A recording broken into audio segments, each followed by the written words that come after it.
sense of normalcy next fall. We have all the details. Bundle up. One energy company recommends setting your thermostat to 58 degrees at nighttime. Doctors weigh in.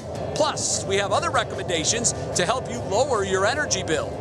Bottoms up, more Americans are drinking during the pandemic. Just how much more and the concern it's causing for some doctors. I'm just cry. Tears of joy, the surprise that led to this emotional moment for a local nursing home resident. What's new starts now. And now, live from WKYC Studios, this is What's New. Okay, I'll say in advance that will be my favorite moment of the show, and it won't even be close. Can I tell you, I was reading through our scripts and we kind of, know what's coming in the show, and literally the line is, make sure you have a Kleenex available. Get the tissues ready. So I think misty eyes are coming, unfortunately. Yeah, it's going to get dusty in here for sure. Hello again, Northeast Ohio. Welcome to our Wednesday edition of What's New. Thanks for making time with us. It's great to be with you again, even though it was cold outside. I hope you enjoyed the rays of sunshine today, Betsy. I know I did. With Betsy Kling, I'm Jay Crawford. Betsy, a very good Wednesday afternoon. Good Wednesday afternoon to you, too. Had the shades on as I was driving in for a little pep in my step. It was definitely nice. Hopefully we'll have more of that to come. First up today on What's New, Governor Mike DeWine announced this week that the state is working on a new website. And the whole idea here is to streamline COVID vaccine appointments. We know that has been a problem. The idea, put all the providers on one site to make it easier. But there are a ton of questions surrounding this. How exactly is all of it going to work? So that's where we bring in our senior health correspondent, Monica Robbins. She's so good at answering these questions and ones like it. Monica, this seems like a no-brainer idea, perhaps one we should have had a long time ago. But what can you tell us about it? How will the whole thing play out? Yeah, I agree. I wish it was a long time ago. A number of other states started using portals at the beginning of the vaccine rollout, at least with their health departments. But remember, the governor wanted decentralized vaccine locations.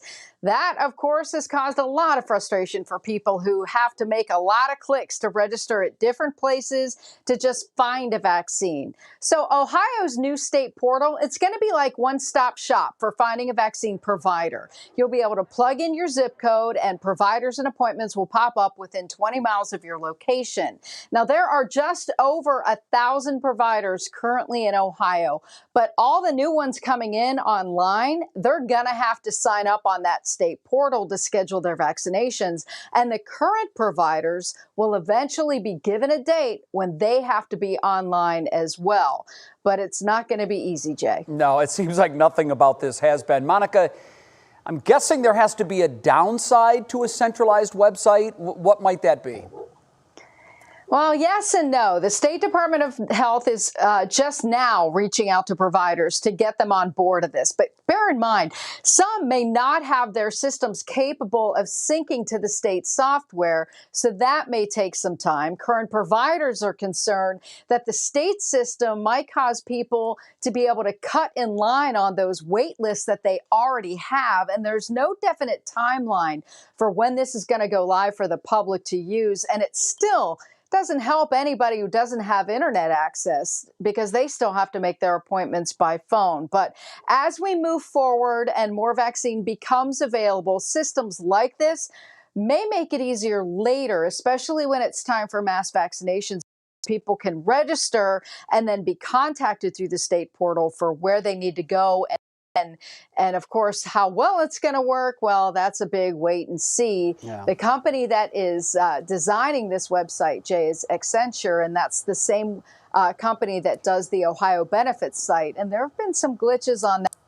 So let's cross our fingers and hope that this is a smooth rollout and no problems. Look, let's hope so. I know hindsight's always 20/20, but we've known for a year that we would have a vaccine, and I'm stunned that the infrastructure to distribute that vaccine wasn't in place when we finally got it.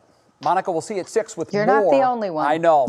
We'll see you at 6 with more on this story on What Matters Most. Thanks, Monica. Sure. Well, now on your feet at 5, in the midst of this pandemic, one of the biggest colleges in Ohio is preparing for next fall. Kent State is hoping to restore some sense of normalcy for students arriving back to campus. Our January Keaton is live on campus with more on their plans. Hi, January. Well, how you doing? Well, come fall, the first day of classes for my alma mater, might I add, Kent State University, is going to look a little bit different as the university prepares for its new post-COVID normal. So we will have a plan A and a plan B and a plan C. KSU gearing up for a fall semester amid COVID. All major students have opportunities to take in-person classes. More face-to-face courses will kick off the 2021-2022 school year. Administrators also hope to have all students and professors vaccinated by the start of the fall semester, which begins August 26th. KSU boasting a 1% positivity rate right now, much lower than when testing began last fall. Senior Chet Swartzmiller excited to get back into the buildings. I think it'll be good because some classes, especially there's surveying classes, you really need to get hands-on, especially in the architecture building. You have to have hands-on materials. The plan for dorms is to have 2 students per room with mandatory testing of residence halls each week. The most senior students will start scheduling first down to the freshmen. Now, some of the coursework will continue to be remote, but students on campus, they also will be able to expect to continue to work through those classes in the buildings just sometime. So it's not going to be all the time, you guys. Some classrooms, physical distancing will continue into the 2021-2022 school year. Live at Kent State University, January Keaton at my alma mater, 3 News. All right, go Flashes. Thanks so much, January. Well, the pandemic has had a major impact on kids, especially when it comes to school. We're not just talking about colleges. This is elementary, middle, junior, and high schools, too. More than half of students say they are more stressed this year than last year. There's also an uptick in kids with depression and anxiety. Medical experts say day after day of no in-school social interaction is really starting to get to kids. But parents, there is no need to panic. We know our kids are resilient, and doctors believe they are going to be bouncing back just fine once we get to our normal activities once again. Well, coming up next on What's New, it is the emotional surprise we have all been waiting for. Pen pals meeting for the first time. This is a story I promise will warm your heart, and you absolutely have to see it. It's moments away. Plus, and I'm kind of excited about this one, Cruella de Vil is back, kind of. Details on the new Disney prequel coming up. And Matt Wintz is in the wings with our weather forecast. Matt, please tell me that the coldest temperatures are behind us, at least in the short term. Well, yeah, Jake, for the last 12 hours, absolutely. We're going to turn towards some more cold temperatures as we get into the future. And I'll tell you what, we've got a live look at CSU cam right now, looking pretty good, but we're bringing the clouds in and it's quiet now, but this will start to light up as we bring more snow into the area. We've got your full forecast coming up.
Yes, I am here.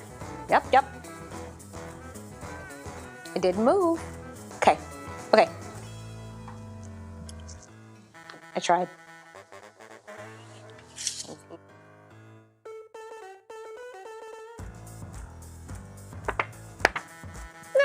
I knew you were going to say something.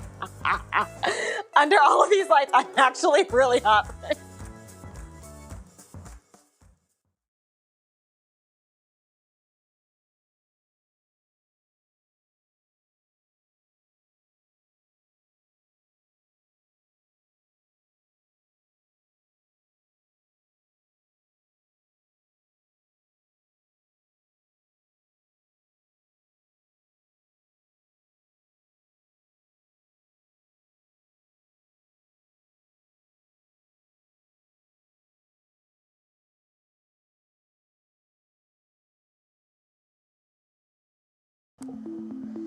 Welcome back to What's New. Here is a real talker today.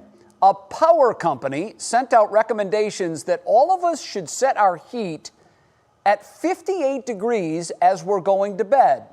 Well, as you might guess, that stirred up a lot of conversation across Northeast Ohio. So our Romney Smith was on a mission today to find out exactly what people are saying about that recommendation and whether or not it's even safe to sleep. Dominion Energy says in order to save money during this cold weather snap, you can drastically drop the temperature. The simplest way to control your energy usage and the size of your bill, of course, is to turn your thermostat down. And we would recommend that you would keep it no higher than 68 degrees. We would recommend turning that down to as low as 58 degrees. While every degree lower will help your bill, Dr. Robert Hughes says just make sure your family is comfortable. The World Health Organization actually recommends a temperature no lower than 64 in a home for people dwelling there.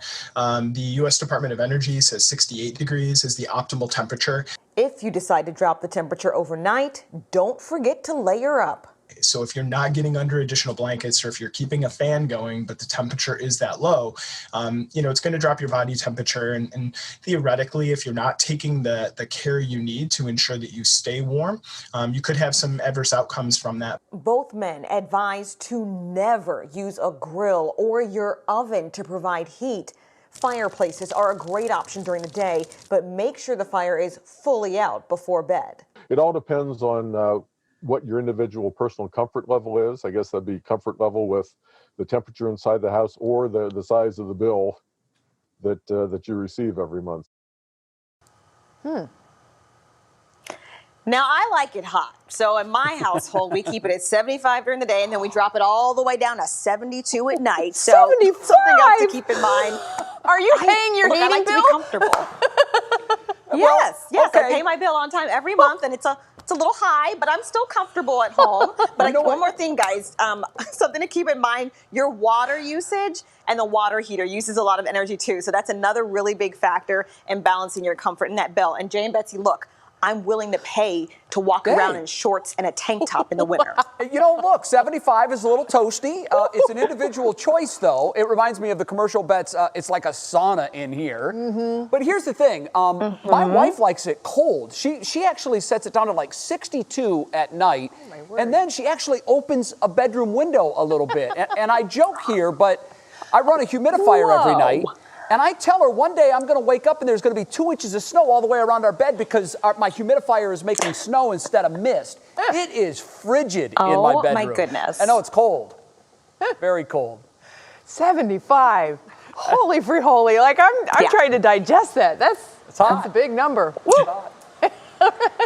It's like a sauna. It's great. Very good. Romney, thanks. Thank you so much, Romney. Well, I guess we should ask Matt what he keeps his house at. Of course, he's stuck in the basement, so you got to knock off a few degrees once you get down there for sure. What do you keep your thermostat at, Matt? Well, Betsy, first of all, I'm frostbit from being down in the basement for the last couple hours, but we'll keep it around 70 during the day, turn it down to 65 at night. Jay, the humidifier, I'm all about moisture in the house. Our humidity is very specific, but if your wife's keeping the window open, you might as well not run the humidifier. It's bringing in the dry air. It's just zapping now. Well, you know what? I know, and I think I saw yesterday the humidity was extremely high, so I actually thought opening the window might help. I guess it just depends on how much moisture is in the air. We can talk off the air about this, though. I appreciate your scientific input. Your weather word today is kindness. And I use that word because I think that right now we can never be spreading enough of it.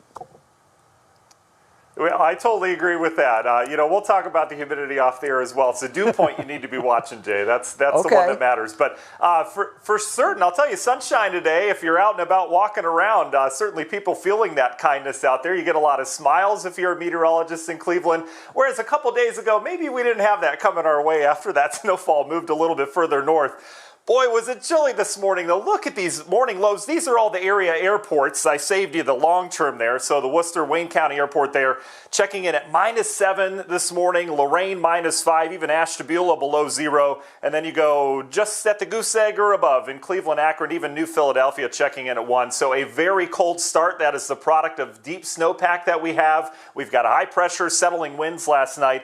And now we're on the backside of the high. The high's actually down to our south, so we're still dealing with a northeasterly breeze, but we've recovered from those below 0 temperatures. We're in the 20s generally now. You can see that wind out of the northeast.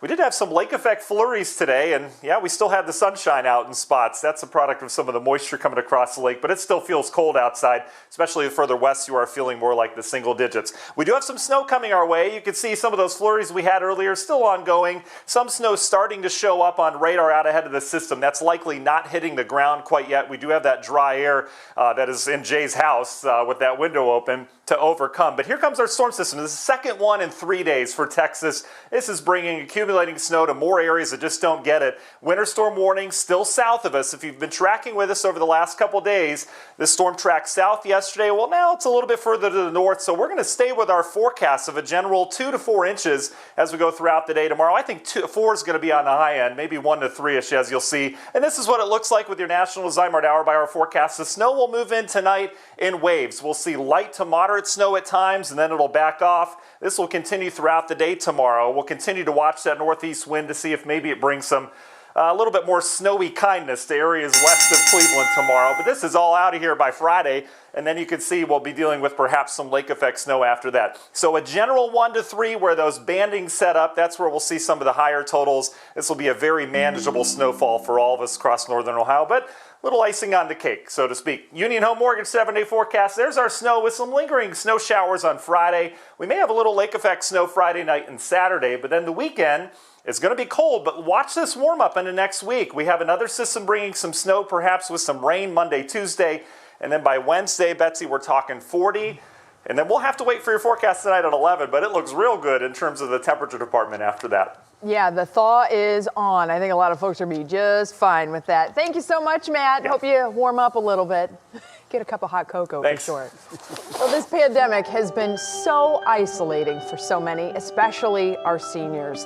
Knowing this, we started a project with Montefiore and Menorah Park communities in Beechwood, introducing you to some amazing residents who were looking for pen pals. Yeah, this has just been an incredible series. Back in November, we met Charlotte Bergen. Many of you will probably remember her when you see her. She's a writer and educator who was looking for new friends to correspond with during this lonely pandemic. As it turns out, she's since made some very special connections through those letters. And we thought, why not take it the step further? Lindsay Buckingham has more on a very emotional meeting of pen pals. And a word of caution here, you may need a Kleenex. Let's start now. Remember Charlotte Bergen? A is for ants, wee tiny bugs. It's also for ants who like to give hugs. Of course you do. She's 94 years young, smart as a whip, and an inspiring children's book author. Plus, since our story, she's received 65 letters from 18 different people across the U.S. We talk about hobbies and travel and gardening and family and professions. But she's not just interested in their daily lives. Charlotte's paying attention to details. Oh my gosh, so you personalized the stationery? Is that what you're saying? Yes, now the one I wrote to the other day, she said she saw some primroses in her garden. So I put primroses on the stationery that I made for her. Pen pals of all ages, including a 4-year-old who's captured Charlotte's heart. And then the little boy is Brooker, and he writes long letters. After nearly a year of isolation, the words of her pen pals bring Charlotte hope. The timing was beautiful because I see very few people, but I can talk to them.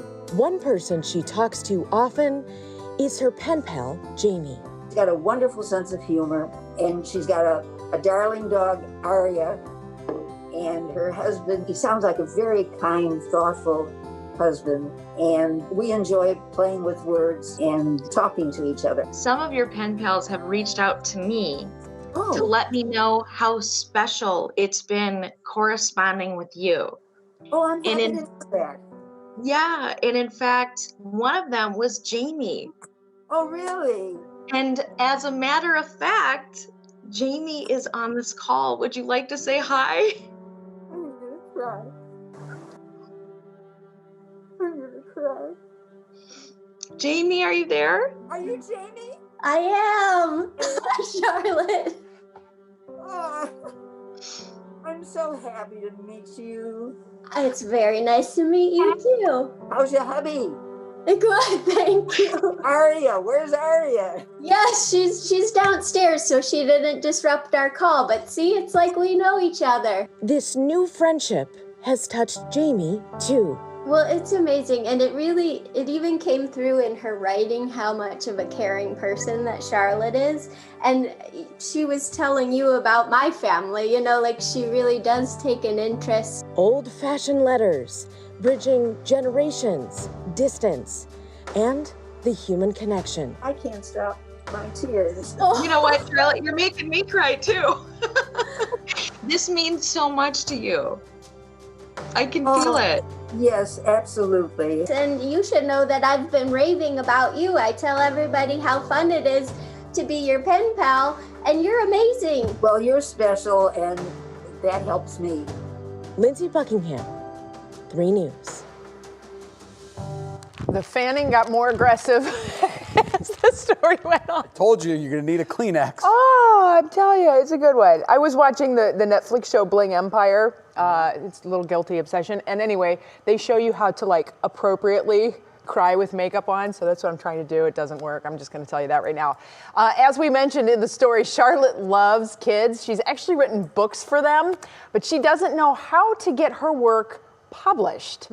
This is where you might be able to come in, because if you know the whole publishing thing and the way it works, we would love for somebody to hook up with Charlotte in order to get some of her works published. So please feel free to contact us. You can contact Lindsay Buckingham, lbuckingham at wkyc.com, or email me. I'll get it to her too.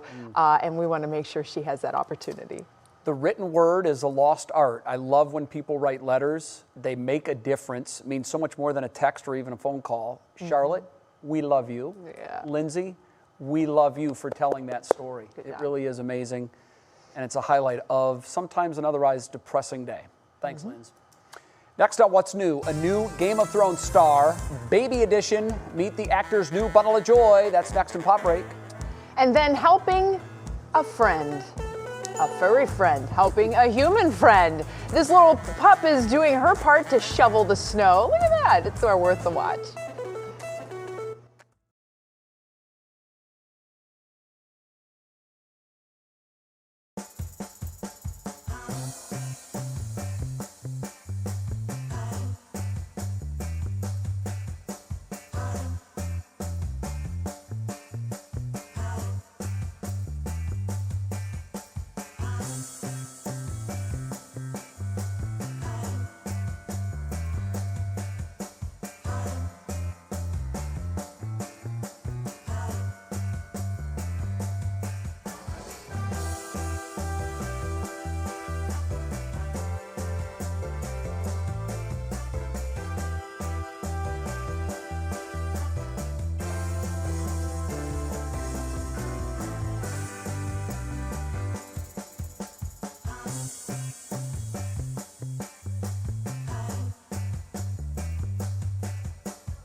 Well, a pair of actors who starred on Game of Thrones just welcomed a new addition into their family. Kiara Cotton introduces us to their new bundle of joy, plus why Rihanna has a lot to celebrate. Entertainment mogul Rihanna has a lot to celebrate. As of yesterday, Forbes has valued the 32-year-old's lingerie brand Savage Fenty at $1 billion. The news comes after the brand was able to secure $115 million during a round of Series B funding. The size-inclusive line first debuted in May of 2018.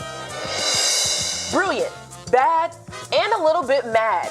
The trailer for the Disney prequel Cruella, starring Emma Stone, has officially been released. In the new live-action film, Stone plays a young Cruella who was determined to make a name for herself in London during the 1970s. The fashion designer maintains her signature split-color hair and bold, smoky eye, yet Stone's acting brings a new edge to the character, and rightfully so. She has big heels to fill. Glenn Close played the villainess in the 1996 live-action film 101 Dalmatians. Cruella is set to be released May 28th. It's a boy. Former Game of Thrones stars Kit Harington and Rose Leslie are officially parent. According to the actors' reps, they have had a baby boy and are very, very happy. The new addition comes after the two have given us the most seemingly perfect love story. After playing lovers on screen and dating for 6 years, the two married in 2018. And while we don't know the baby boy's name yet, we're wishing this party of three all the best.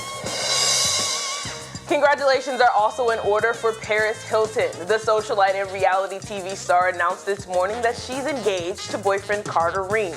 Today also marks Hilton's 40th birthday. Back to you guys. Thanks, Kiara, and congrats to the happy new couple. Well, today's Worth the Watch comes from Independence. I love this. It's 12-year-old Jazz, and she is helping her teenage sister Paige shovel snow. Mom Sarah says that these two do everything together. They were outside for about 20 minutes clearing the deck after this week's snowstorm. Betsy, Sarah also says when Paige was ready to give up, Jazz was not, and still stayed out there digging snow. I'm sure she doesn't know what her sister's doing, but she's trying to help. Oh, that's so fun. I love that. Me too, definitely. Send the dog my way.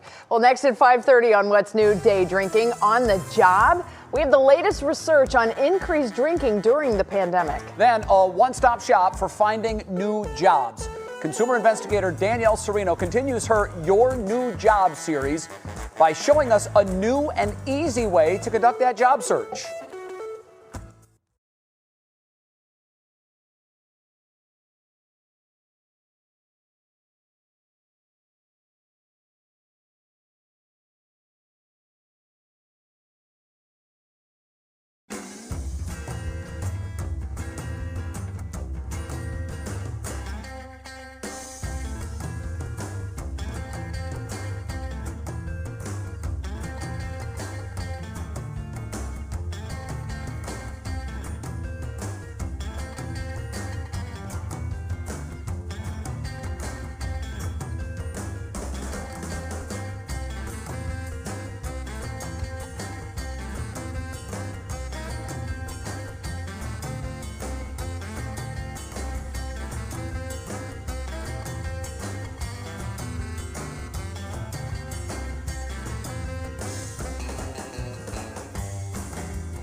And now, live from WKYC Studios, this is What's New.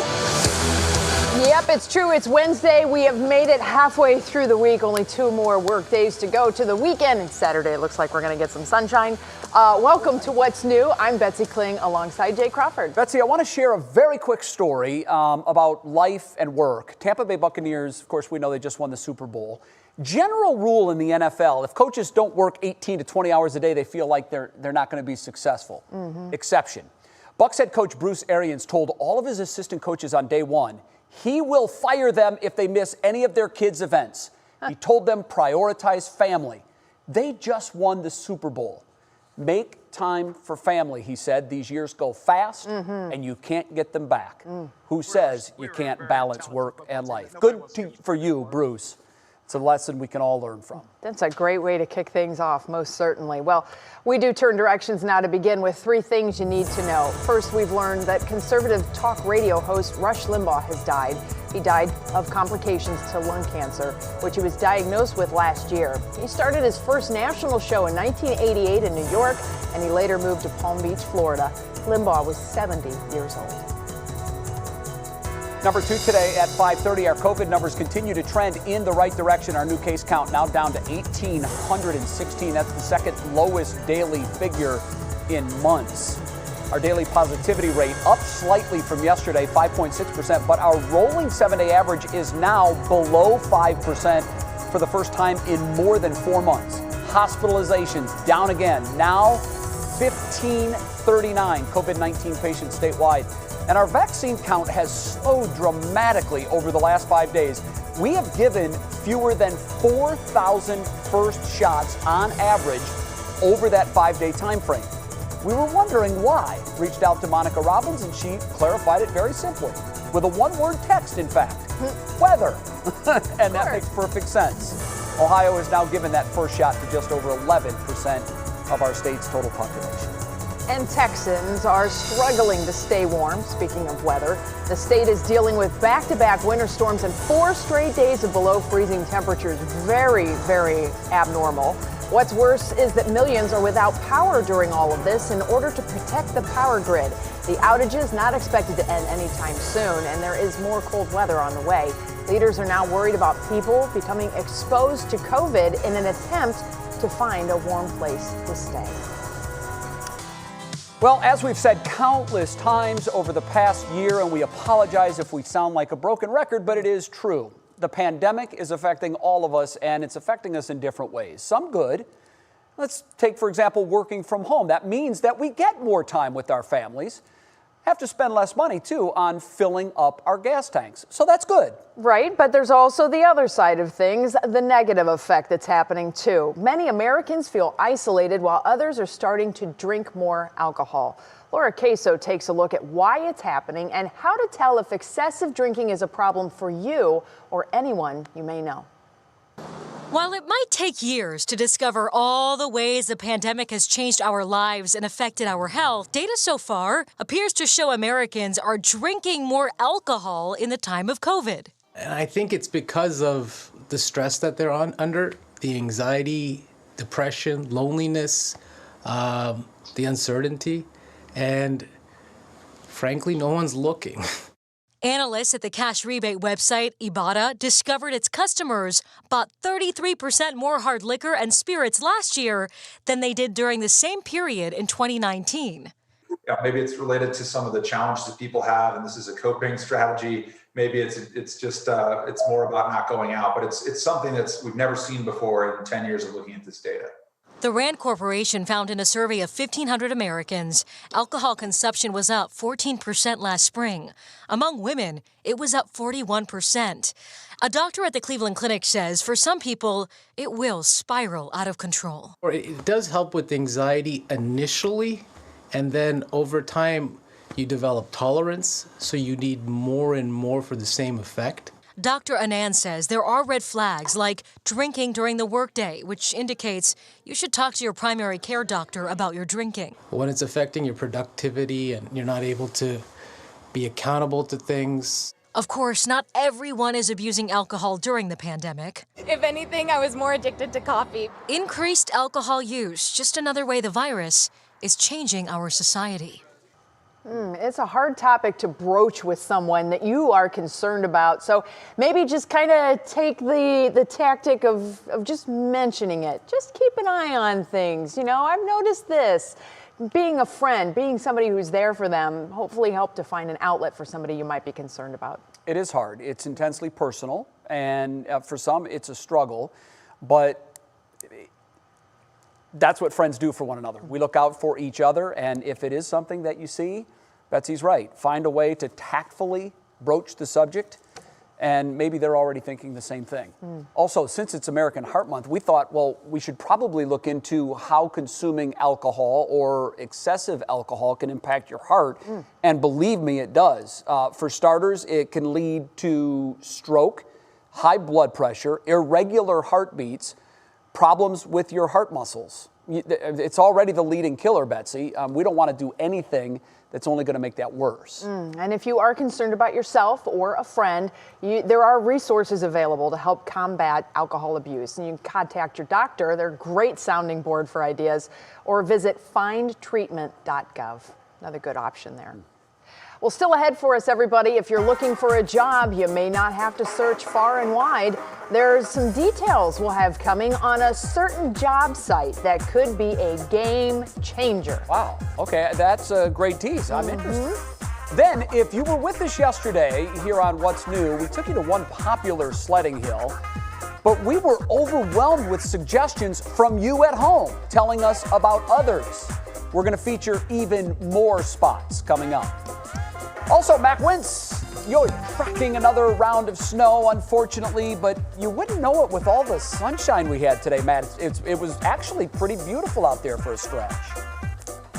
Jay, it was gorgeous this morning, and some of the lake effect snowflakes that we had last night just put down a little crystal look to the ground this morning. A lot of you saw it, I know, but we've got more fresh powder for those snow sledders coming our way tomorrow. We'll detail this hour by hour, and we'll talk about accumulations and your weekend forecasts coming up. All right, Matt, see you soon with that. In the meantime, it's time for today's Black History Moment. We're highlighting an Ohio man today whose innovations changed the entire railroad industry. Granville Woods was born in Columbus, Ohio. He was a self-taught inventor we'd call a mechanical and electrical engineer today. Woods is widely known for designing and making the system that let train engineers know how close they were to other trains. That invention reduced the number of accidents. He also developed the automatic air brake used to slow and stop trains. At his death in 1910, he had 60 patents in the United States.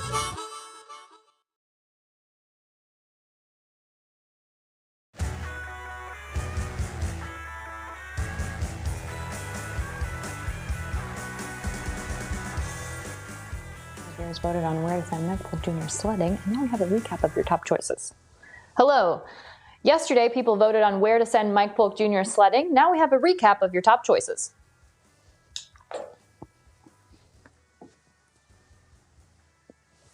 Is my camera angle okay?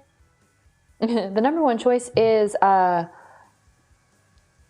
anywhere there's a hill and snow, pretty much.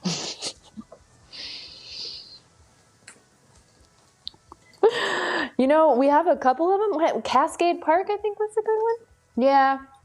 We need directions on how to properly sled. Okay.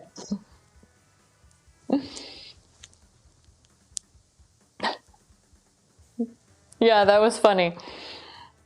What? Oh, hey, Kelly. Oh, Al. Hey, Al. We got the whole family. Well, it's just me down here, so must be nice.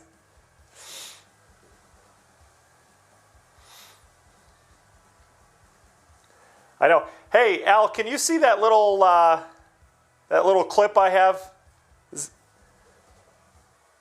Awesome. Okay. Gosh, I could zoom out even more if I wanted to.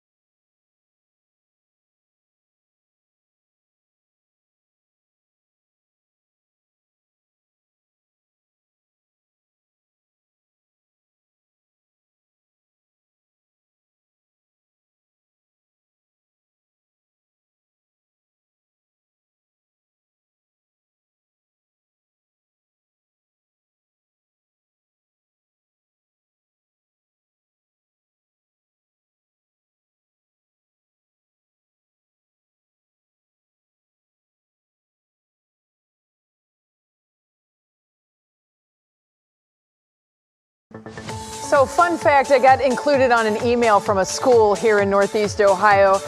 They said, hey, we had outside recess today. Very excited. They made the announcement over the PA system. First and second graders, outside recess. And then right before the kindergartners were supposed to have recess, the temperature dipped to 19 and the kindergartners had to stay inside. No. So talk about getting the raw deal there. Sorry, kindergartners. Yeah, Betsy, they had the thermometer in the wrong place. If they would have put it out in the sun, it would have stayed at 21. And just go, it's all good, it's all good. I know. Well, listen, we've got days ahead that are going to be just fine for those first and second graders and the kindergartners out there. They'll be here before we know it. One of the things that I noticed today when I stepped outside in the sun, I hope a lot of you did, that sun is much higher in the sky. You notice it's radiating more energy. Meteorological spring is just around the corner in a week and a half. That's when we get that rapid rise in solar radiation and heating. And boy, you just know it. The birds are out there as well. We are close, Northeast Ohio. We've got a little bit of weather to get through first. Clouds, yeah, they've thickened up this evening after that sun-filled day. You can see some of the snow starting to show up, a lot of that not reaching the ground at first, but I would imagine we get some snow out of this system as early as late evening, so maybe 10, 11 o'clock we'll start to see some snowflakes showing up, but this is a pretty decent snow system coming out of the south. Very similar path to the last one. This one's going to go a little bit more off towards the south, and it doesn't have that big compact low that's going to bring that icing mixture up in here. So this is all snow for Northeast Ohio. We can say that with quite a bit of confidence. You can see the worst of this will be down to the south. It's still going to spread some snow into the area as we're going into tonight and much of the day tomorrow. This is feeding off of cold air, but notice the difference between this and the last couple weeks. We had some of these purples and pinks getting down to the U.S. This is the polar vortex. It is now retreating. We've still got a lobe of it off towards the west, but once this swings through the weekend, we should be done with this thing. I can't say for the rest of winter here, but at least over the next couple weeks, that's some good news. We'll start to moderate temperatures, but this storm system is being driven off this demarcation line between the 51 in Atlanta and much colder air sinking all the way down into Dallas. And you can see where that line is heading right up through the Ohio Valley. We will stay on the cold side of things with this.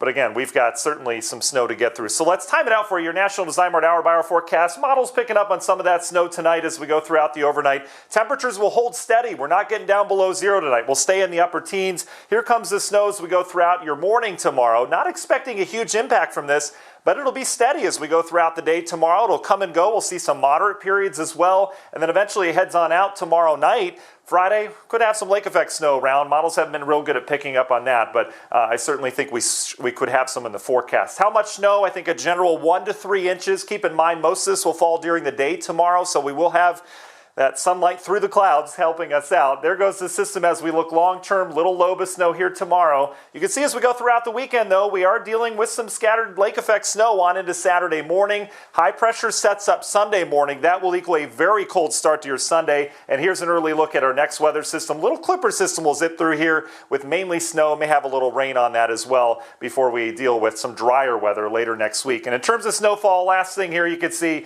most of that snow will be down towards the south. Your Union Home Mortgage 7-day forecast as we go through time. Yeah, we're going to cool it down this weekend, but we've got a nice moderation in store next week outside of that snow. We've got sunshine for Saturday. I think we've got sunshine on Wednesday as well, Jay. So there's these little tidbits of positivity here coming up in the forecast. All right, and that's what we look forward to. Matt, I thank you for those little rays of sunshine. Looking forward to them. All right now it's time to check in on what is clicking in Cleveland on this Wednesday. And for that, we bring in our digital anchor, Stephanie Haney. Stephanie, a good Wednesday afternoon to you. Good Wednesday to you, Jay. Today kicks off the Greater Cleveland Food Bank's Harvest for Hunger 30th annual fundraiser. And our own Matt Standridge competed in the Celebrity Supermarket Challenge to get things going. He did good, but the winners again this year were from the Q104 morning team, all pre-recorded separately, of course. The fundraiser has big goals. Every $1 donation helps provide 4 meals to people in need. Harvest for Hunger benefits 4 food banks across 21 counties, and you can donate online or at select grocery stores. Those details are on WKYC.com. Now, yesterday, 3 News viewers voted on where to send our Mike Polk Jr. sledding, and now we have a recap of your top choices.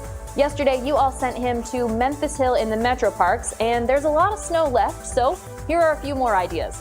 In no particular order, there's also Kane Park Hill on Superior Road, the Hinckley Township Sledding Hill, and Cascade Park in Elyria. For more options, go to WKYC.com. And on the great debate of where to set your thermostat in the winter, you all had a lot to say. Over 400 comments worth. Here's the breakdown. Now, Dominion suggested turning the temp way down at night to save money, but a lot of you say you've tried that, and that seems to cost more to heat things back up. So you adjust no more than 2 to 5 degrees wherever you start from. Now, pet owners say 68 degrees is too cold for your furry friends. The consensus there is they like it between 70 and 72. And some of you really like to heat things up at night as warm as 78 degrees. This is the hotter, the better crowd. And I have to tell you, these are my people. Jay and Betsy, I keep it day and night at a comfortable 76. And it used to be 74, but I had to up it because it's been too cold. Put some sleeves on, woman. We thought Romney was bad with 75. That's oh my gosh. I'm sleeveless, if you haven't noticed. No I know. sleeves here. Yeah, well, it does make sense. You got to be comfortable, and look, as long as you're willing to pay the bill, 76 it is. Stephanie, thank you. Oh my gosh, I feel old because you know you want to stay warm, but you get the cheapy part of you. The thrifty side comes out certainly. All right, speaking of feeling old, check this out, Jay. Gen Zers, which are kids born in 1997 or later, are clapping back at the millennials, which are the adults born between 1981 and 1996. And those of us who are Gen Xers are kind of watching and laughing as all this unfolds. Now, recently, a BuzzFeed article compiled all the things that Gen Zers think are old. Ready? The side part, that's out. The middle part is in. You see Monique there, our producer on the top. Oh, no, Mo, we've used you as a picture of what's out. And Hope is at the bottom. She's the youngin'. Okay, middle part. yeah. Now, if you'll notice today, I do have the middle part rocking. Just because you want to feel younger. Just because that's the way it went. Okay. So, not any trend or anything. All right. All right, next, skinny jeans are out. This is heartbreaking. Baggy pants are in. Yeah, give it 10 years. Skinny will be back, I promise. I'm not mad if the baggy pants are in because the whole flannel fat pants while working at home is settling in. So maybe this is a good thing. All right. The word adulting is also out. And here's one more just for fun. Being obsessed with wine and rose gold, they say, is also out. Okay. Are you kidding me? Well, hey, the kids will decide what's cool and what's not. I read that. One of the things that jumped out to me was, you know how when someone sends you a funny text and you send the emoji with tears coming out and like the sideways the tears smile? of joy. Yeah. Okay, so that is so out. What's cool now is, you know, I'm sure you've seen it, the skull. It's kind of like a skull type thing, and it means I'm dead from laughter. Oh, I thought it was the little X eyes. Yeah, that's what I'm talking about. I did a poor job of explaining it, but that's that's the new cool way to send an emoji to someone that made you laugh. I'm dead. You just took out and old and took it to another level. I did. I took out a generation. Here's the thing, kids, Gen Z and all these young kids, you guys hash it out. And the adults will just kind of sit back and we'll take your cue as to what's cool. I'll drink my wine out of my rose gold glass and call it a day. Just don't part your hair on the side. There we go. It's okay, right. Monique, I think you're cool. After the break, our new Your New Job series continues with a look at how one seminar paved the way for applying to new jobs. Then, who knew a furniture store could change someone's life? Coming up and Show Us Something Good, we're going to introduce you to Jim Mattress Mac and explain how he's making a huge difference.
Welcome back to What's New. Did you know that you have a better chance of getting into Harvard than you do of landing a job with some major companies, even big ones like Walmart?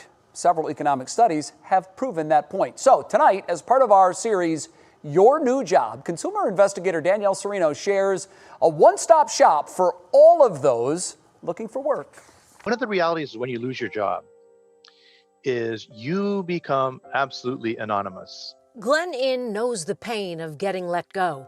After more than 2 decades with Cisco Systems, he was pink-slipped. You go to an interview, you have to basically re-justify yourself to every person you talk to. I did this, over and over and over, and it really wears you down. Unemployed for nearly a year, he made finding a job his full-time job.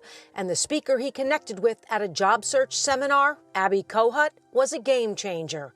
Kohut's been a job recruiter for 26 years, who created Absolutely Abby, a job search site with more than 200 articles on everything from writing resumes and interviewing to rejection resilience. I realized that I wanted to tell people the absolute truth about why they weren't getting hired. And you can't do that when you're a recruiter. You can't tell people, you missed this question, you said this dumb thing during the interview. And you can use her tips when applying for one of the 1,500 jobs posted on her Staffing Symphony site. Then there's her book, 101 Job Search Secrets, which Glenn used to help in his search. And you can see I've actually dog-eared some areas because these were like pretty significant things. Like knowing who you are. Because when you go out to interview, you're one of 10,000 people. And it's very hard for a recruiter to remember one person out of 10,000. But each of us has certain special abilities that we're born with. And you should trust those, because that's why you're different than me and I'm different from everybody else. And that's what will get you noticed. Second, be passionate about the job you're interviewing for. Do all the research so that when we get on the interview, on the Zoom call, you know what the job's all about and why you really want it and why you are qualified for it. And just as important, networking, which is ultimately how Glenn found that next job. People will say, I don't want to go to a networking event because all I'm going to find is job seekers. Yes, but every job seeker has a network just like you do. And so if you go to a networking event, you can tell the job seekers that are there what you're looking for, and someone might have a lead for you. And Abby had another tip for standing out. Write articles or a book about your experiences. Glenn did. It's called I Lost My Job, Heaven Help Me, about coping with unemployment. I put a link to his book, Abby's book, and her website on WKYC.com. I'm Danielle Serino, 3 News. Danielle, thanks. That is all info that can help a lot of folks. Straight ahead, my favorite moment of the show, except for Lindsay's piece. Our Show Us Something Good is coming up. We have a story of one man doing his best to make a difference.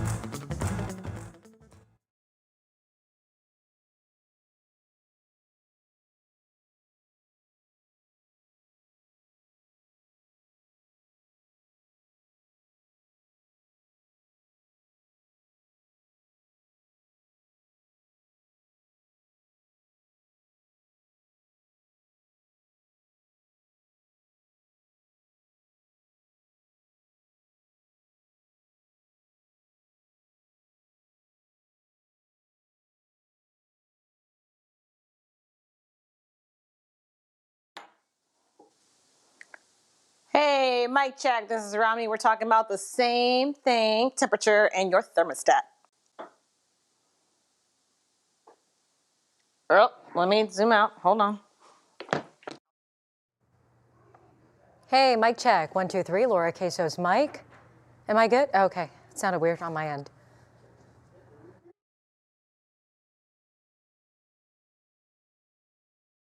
Hi there, I'm sorry. Testing 1, 2, 3, 4, 5, 6, 7, 8. Thanks for joining us.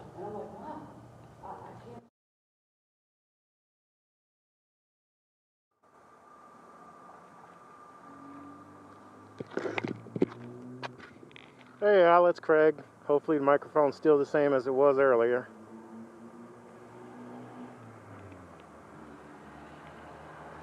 Oh yeah, no problem.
Well, as we continue to keep an eye on those in Texas who've been impacted by this week's snowstorms, today is also Random Acts of Kindness Day. And one furniture store owner is there who's helping to step up, using his store as a warming center for people in the Houston area.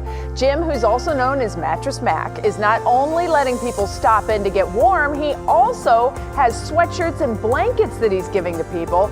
Now, keep in mind, he used his store during the aftermath of Hurricane Harvey as well, and says he just wants to provide a safe place for people to stay warm as power outages continue now for the third day. That's a pretty sweet setup to go get warm in there. Yeah. Pretty nice. Mattress Mac's a good dude. Thanks for watching What's New. We're back tomorrow at 5. We hope you join us then. What matters most